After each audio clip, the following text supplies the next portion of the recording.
What's going on, guys? So today Apple held their September keynote event where they showed off all the new products that are going to be released in the coming months. Apple talked about a lot during their keynote. It was actually one of their longest keynotes that they've had in a while, and there's going to be a lot of amazing stuff released. So I thought I'd give you all a nice recap of everything that they talked about and all the cool stuff that's going to be coming out. So obviously, as expected, the first thing that Apple talked about was the brand new iPhone 5, a long-awaited and much rumored release. At first glance, the design doesn't really seem to have changed much, but it's actually a complete redesign from the last two iPhones, and a lot has changed. So starting with the screen, the new iPhone has a 4-inch display and has a 16.9 aspect ratio, and because of the increase in screen size, the actual size of the phone itself is a bit taller by about 9 millimeters, but not any wider than the current iPhone design. Apple also ditched the glass on the back and changed it to a two-tone brushed metal back. If you get the phone in black, the brushed metal will look a little bit, it's kind of blackish gray, and if you get the phone in white, the metal on the back will look more aluminum colored.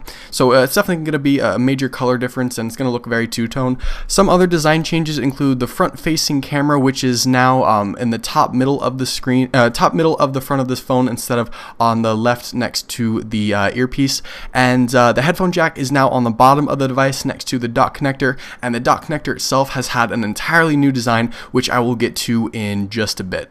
So the iPhone 5 weighs 3.95 ounces and is 7.6 millimeters thin, so it's the thinnest iPhone that they've made so far, and it's also the lightest. In comparison with the iPhone 4S, it's 18% thinner, 20% lighter, and has 12% less volume, so they're making it thinner, they're making it lighter, but they're also making it a lot better. So the display itself, as I said already, the screen size is now going to be 4 inches, and that's definitely a selling point. It's an increase from the 3.5-inch screen that we've seen since the very first original iPhone. It gives you 18% more pixels for an 1136 by 640 resolution. Colors will look fairly brighter on the new screen with color saturation that's 44% greater than before.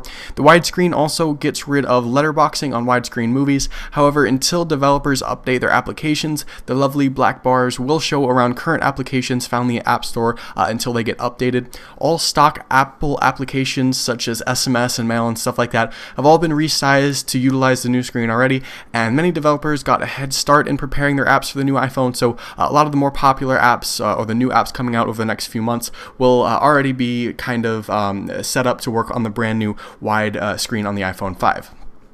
So the processor on the iPhone 5 is an A6 quad-core processor offering 2 times faster CPU and 2 times graphics bump compared to the A5 chip on the 4S. So if the 4S you thought, well, it was pretty fast, the iPhone 5 is going to be a lot faster.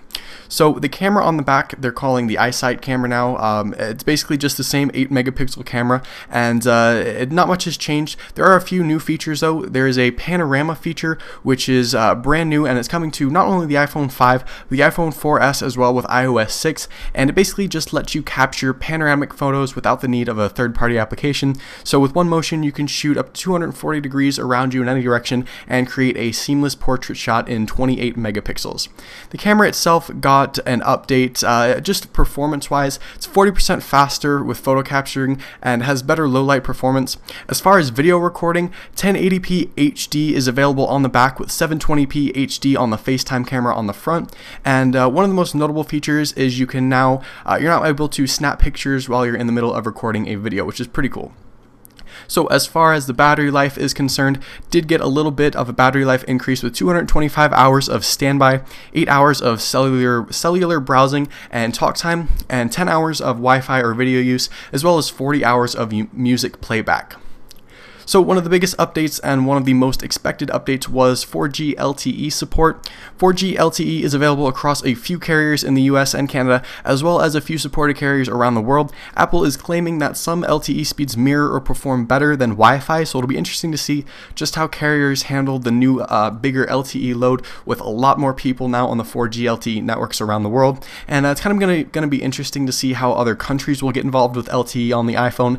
If you remember, the new iPad had LTE support around the world, but some countries were not able to supply 4G, and there was a big mess about that, and a couple people took Apple to court over false advertising with the 4G on the new iPad, so I'm kind of interested to see how that is all going to work out.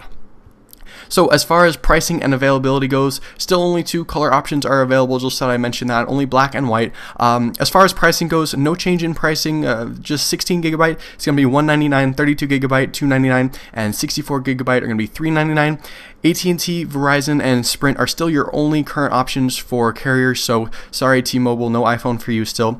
Pre-orders will be available on September 14th and on the Apple.com website, and the iPhone will arrive at your doorstep a week later on the 21st if you do pre-order. This is a list of the site, a list of countries that have the iPhone 5 available on September 21st, with a whole bunch of countries following the next few weeks and the next few months. So like I said, if you do pre-order on September 14th through Apple.com, it's going to come on your doorstep on the 21st, but of course you can go to your local Apple store on the 20th, 21st midnight and wait in line until about 8 a.m. when the Apple Store opened and pick it up at the store.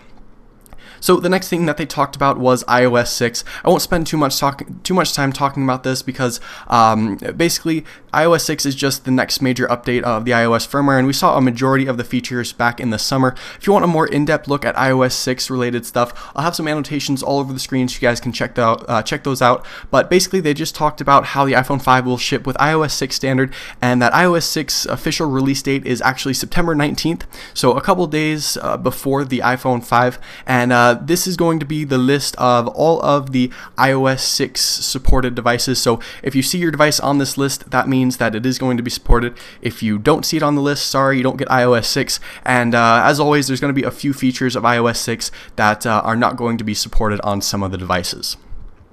So the next thing that they got around to talking about is iTunes 11. Now, Apple unveiled a brand new version of iTunes. It's not just a slight update. It's basically going to be the first major overhaul of iTunes that we've seen in a long time. It's going to have a cleaner, more visually appealing system of showing album artwork. And if you click on an album, it brings up a split window view to allow album artwork and track list viewing at the same time. Another feature that they're calling Coming Next, which is basically just allows you to see what song is queued up, and you can kind of just look at what song's coming up next and rearrange it however you want. Also, Apple created a new mini player that allows basic playback control as well as playlist management and viewing of upcoming songs. Of course, iCloud integration is now even bigger part of iTunes, with syncing between computers and devices being a lot easier. They're really trying to push iCloud, which a lot of people have seemed to be having a little bit of trouble with. So again, I'm kind of interested to see how much iCloud is going to be pushed, how much people are actually going to use iCloud. Myself, I don't really ever use iCloud. I'm not really sure how many people actually use it, but we'll kind of see as time goes on. Facebook integration is also included in iTunes 11, as well as it's not only going to be on the desktop, but it's going to be on the mobile version as well. And the official release of iTunes 11 hasn't been set, but it should come out sometime in October. So a rumor that surfaced just a few days ago that most people were kind of skeptical about but actually came true was the release of these brand new redesigned Apple earbuds, which Apple are calling Earpods. The new design is said to be more comfortable and fall out of your ear less and better direct sound into people's ears. The Earpods are actually available today for order, and Apple's website has them right now for $29. So if you're interested in picking them up, you can go on Apple's website right now and order them, and they should come in the next couple of days. But the Earpods, well, I can't get used to saying that. The Earpods will come standard now with all Apple products, including the new iPhone 5 and all the new iPods that I will get into in just a second. So another major rumor that a lot of people were both skeptical but also interested in seeing was a redesign of Apple's 30-pin iPod connector. So they basically scrapped the 30-pin iPod connector and created something completely new. The new connector is 80% smaller than the old 30-pin and is more durable. It's all digital, and it's supposedly easier to connect, and you can flip it both ways, so it doesn't matter which side you put it in.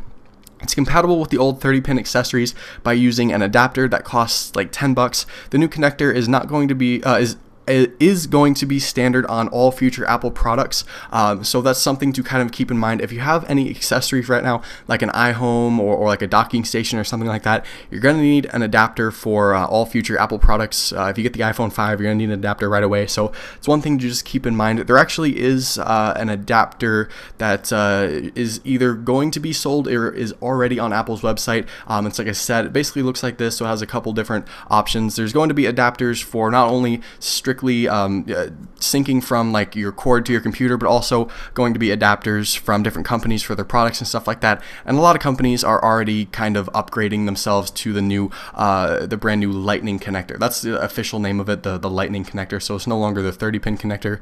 It's officially called the Lightning connector. So into more good stuff now. The iPod Touches have been redesigned. They have a 4-inch Retina display, which is really awesome. The A6 processor, 6.1 millimeter thin, so they're a little bit thinner than before. They've also been basically redesigned all the way around, and they look really nice. There's this little loop on the back for you can attach a wristband or whatever you want, which is kind of strange, but kind of good if it helps you not drop your phone. On the rear, it has the iSight 5-megapixel camera with a sensor, backlight illumination, hybrid infrared filter, 5-element lens, autofocus, all that good stuff, LED flash, and it also has panorama mode, which I mentioned earlier, built in. So if you're interested in panorama mode, you're going to get it on the new iPod Touch. The front-facing camera, the FaceTime camera, is HD with 720p support, and the backside, it has backside illumination and face detection. So Siri is also integrated with this new iPod Touch, which is something we've all been looking forward to. It's going to be standard on iOS 6 when that comes out for the new iPad and the iPhone 4S, and a lot of people were curious if it was going to come to any older devices. It doesn't look like that, but it looks like all future iPod Touches, iPhones, iPads are going to have Siri built in, so that's pretty cool. The new iPod Touch also comes in a menagerie of colors, which you can see right here: white, black, light blue, yellow, and red. And as far as availability, it's going to be available sometime in October. No official release date yet, but pre-orders are starting Friday, September 14th. So if you're really eager to get your hands on one of these and want them the day it comes out, you can set your pre-order this Friday, and it will come whenever a release date is officially set. As far as pricing for the new updated iPod Touch, it's going to be 32 gigabyte for $299 and 64 gigabyte for $399. If you're interested in the 4th generation iPod Touch, the old one, 16 gigabytes, $199 now, 32 gigabytes, $249. So they did bring down the pricing on that if you're interested in getting an older iPod. The iPod Nanos were also updated as well, and this was a pretty interesting update for the iPod Nanos. They have a 2.5-inch multi-touch display now, and they have the same home button, basically just a similar home button to the iPhone and iPod Touch. They are 5.4 millimeters thin with an FM tuner with DVR functionalities, so you can pause, rewind stuff. They have Bluetooth capability for wireless streaming, and they also have photo and video support with a pedometer built in. Battery life is about 30 hours, and once again, availability sometime in October with pre-order starting September 14th as well. Pricing, only model available right now, 16 gigabytes, $149. So there you go, that's just a full recap of all the new stuff coming from Apple over the next month or so. If you're interested in getting more information or pre-ordering the new iPhones or new iPods or anything like that, all the links to everything down in the underbar, so you guys can check those out, and basically any other links that I may find interesting involving all the new stuff. I have a whole bunch of information down in the underbar, so definitely check that out. As always, I hope you guys enjoyed. Hit that thumbs up button if you did. Also hit that subscribe button for future Apple videos, and I'll see you later.